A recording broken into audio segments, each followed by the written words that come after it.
Hello everyone, आप सभी को बहुत बहुत स्वागत है आज के इस वीडियो में। आज के इस वीडियो में हम एक नया पार्ट चालू करेंगे अपनी C plus plus DSA series का, जो होने वाली है ऑब्जेक्ट ओरिएंटेड प्रोग्रामिंग। ये एक बहुत इंपॉर्टेंट सेशन है क्योंकि इस सेशन में आपको इस तरीके से मैं सिखाऊंगा कि आपको समझ आना चाहिए कि कैसे हम कोड को ऑप्टिमाइज़ कर सकते हैं और किस तरीके से हम कोड को एक डिफरेंट मेथड ऑब्जेक्ट बना के अपन एक एक कोड को बिल्ड कर सकते हैं। तो इस पूरे वीडियो में, आज के वीडियो में, हम कोई टेक्निकलिटीज़ पे नहीं काम करेंगे। हम सिर्फ जानेंगे कि हम इस सीरीज़ में क्या क्या एक्सपेक्ट कर सकते हैं, ऑब्जेक्ट ओरिएंटेड प्रोग्रामिंग क्या होता है, ऑब्जेक्ट ओरिएंटेड प्रोग्रामिंग की नीड क्यों थी, और साथ ही साथ कौन सी लैंग्वेज सपोर्ट करती है ऑब्जेक्ट ओरिएंटेड प्रोग्रामिंग। साथ ही साथ जो नॉर्मल प्रोग्रामिंग है उससे अलग क्यों है ऑब्जेक्ट ओरिएंटेड प्रोग्रामिंग। तो अगर आप मेरे चैनल में नहीं हो तो मैं चाहूँगा कि आप मेरे चैनल को सब्सक्राइब करें ताकि आगे जाके आपको ऐसे बहुत सारे प्रीमियम कंटेंट फ्री में मिले।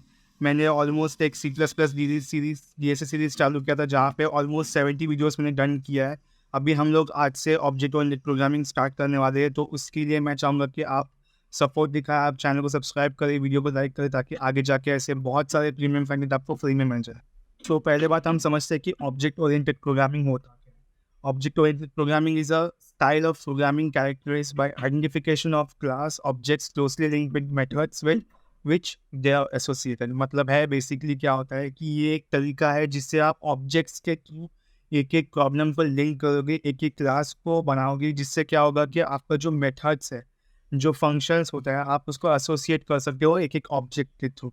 मतलब क्या है कि अभी फॉर एग्जांपल अगर मेरे को कुछ बनाना है, मैं कुछ क्रिएट कर रहा हूँ खुद से, तो प्रोसीजरल में क्या होता था, प्रोसीजरल मतलब जो अब तक हम नहीं करते हैं वो, उसमें क्या होता था कि अपन हर एक चीज़ को लिखते थे, हर एक चीज़ को बिल्ड करते थे और अपन एक एक चीज़ को बार बार हमें रीयूज़ करने में दिक्कत आती थी। बट ऑब्जेक्ट ओरिएंटेड में आप हर एक जो फंक्शन है उसको आप ऑब्जेक्ट क्रिएट कर सकते हो। आप उसमें एक एक क्लास लगा के आप उसको एक एक जो फंक्शन है उससे आप लिंक कर सकते हो, जिससे क्या होगा कि आपका जो मेथड है कोडिंग का वो बहुत अच्छा और बहुत ईजी हो जाएगा।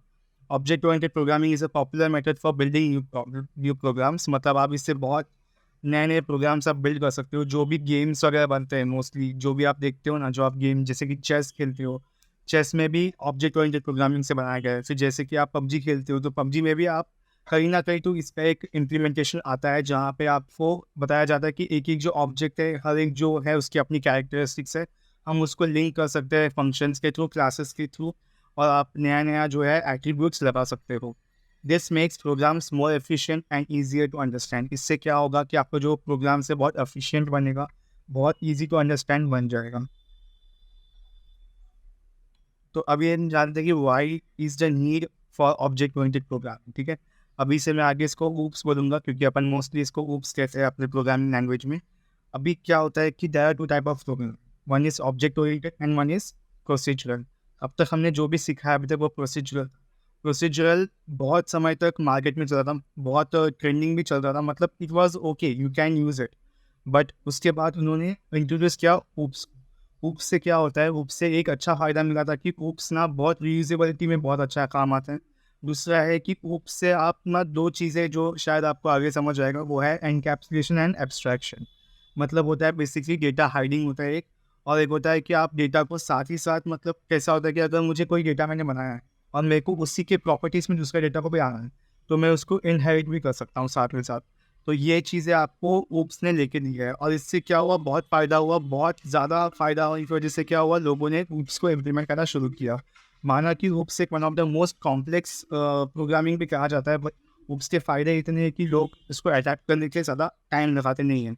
सो फर्स्ट चीज़ इज़ ऊप promotes code reusability through the use of classes and objects.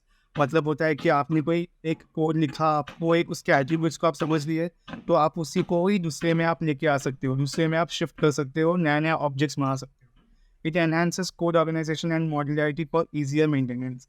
इसमें बेसिकली क्या कहा गया है कि आप क्या कर सकते हो, आप ईजी मेंटेनेंस के लिए मॉड्यूलर बना सकते हो अपने कोड को। दूसरा है कि encapsulation hides data and restricts access for improve data security.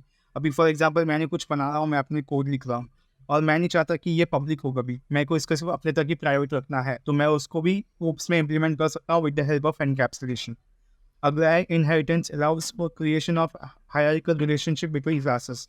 मतलब है कि फॉर एग्जांपल मैंने क्लास बनाया और मेरे को उसके जो प्रॉपर्टीज़ है, मेरे को वो प्रॉपर्टीज़ दूसरे को देना है, दूसरे को प्रोवाइड करना है, दूसरा और एक क्लास क्रिएट करना है, तो मैं उसको इनहेरिटेंस के थ्रू कर सकता हूँ। Polymorphism enables development of flexible and extensible code. मतलब है कि पॉलीमॉर्फिज्म से आप एक से मल्टीपल कोड बना सकते हो। तो ये है प्रॉपर्टी पॉलीमॉर्फिज्म की। अभी what is the need of object oriented programming का वापस नेक्स्ट पार्ट है, वो है कि OOPs model real world entities and relationship for more intuitive design. मतलब होता है बेसिकली कि आप नए नए डिजाइन क्रिएट कर सकते हो रियल वर्ल्ड प्रॉब्लम्स को सॉल्व करने के लिए। It supports parallel development by breaking code into manageable units. आप एक कोड को मल्टीपल टुकड़े में आप बांट सकते हो, जैसे कि आप मल्टीपल क्लासेस क्रिएट कर सकते हो और आप इसको बहुत टाइप पे आप अपने हिसाब से आप यूज़ कर सकते हो। वो फॉस्टर्स कोलैबोरेशन अमंग डेवलपर्स वो शेयर्ड क्लास स्ट्रक्चर। मतलब है कि आप कोई क्लास को शेयर कर सकते हो, आप कोई ऑब्जेक्ट बना के आप उसको आपस में शेयर कर सकते हो डेवलपर्स के। ये ओप्स का एक बहुत बड़ा फ़ायदा है। It helps reduce code complexity bye separating concerns into distinct objects. मतलब है कि जैसे कि आप प्रोसीजरल में काम करते हो तो आपको एक बहुत वास्ट कोड लिखना होता है, आपको उसमें आपको कुछ ढूंढना होगा तो आपके लिए बहुत डिफिकल्ट होगा, आपको कुछ सॉल्व करना होगा, बग या एरर आपके लिए मुश्किल होगा, बट ओप्स उसको बहुत हद तक सॉल्व करता है।